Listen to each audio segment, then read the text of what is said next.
The winner mentality, the mentality of President Ruto and Khalif Cairo. That's the focus of my commentary. If there are two men whose mentality every man in Kenya today should rule over, it's the mentality of President Ruto and Khalif Cairo. Both of them got similar advice from their detractors, and both of them ignored their saboteurs summarily and to their benefit. So here are some of the clear parallels that we can draw between these two men. Most recently, a loser threw a shoe at President Ruto, but what did he do? He went on campaigning like nothing happened, and even the next day was still on the campaign trail. That is admirable by all metrics. Remember, President Uhuru was afraid to go even to his own backyard back in at the height of the last elections. And on to Khalif Cairo with regard to the accusations against his company. You guys advised him to reduce his media presence, to keep quiet, to take a sabbatical. But what did he do? He kept on digging in, honing in, and pushing and pushing. Didn't it pay off? That is the mentality.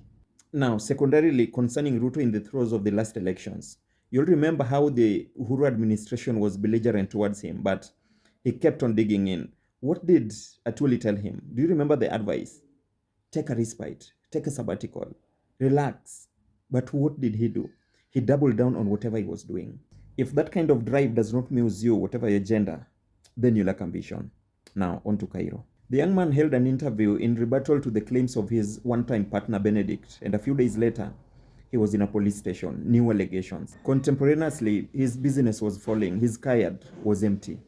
But he kept saying one thing: my God knows he will restore me. And finally, in the lead up to the last elections, President Ruto had the whole government machinery against him. But I still remember vividly the night of the election results when it was to be announced at the Bomas of Kenya. He sat down, took charge, and made sure that he was announced president. That was something miraculous. Nobody could believe it. That is the mentality. Now, let's segue to Cairo. You all thought his fate was sealed after he was thrown in prison until a few days ago when he relaunched his business and is up and about now.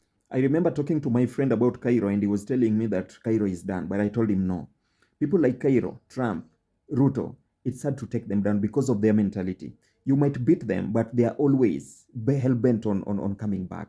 That kind of insistency, consistency is hard to get. That is the lion's mentality.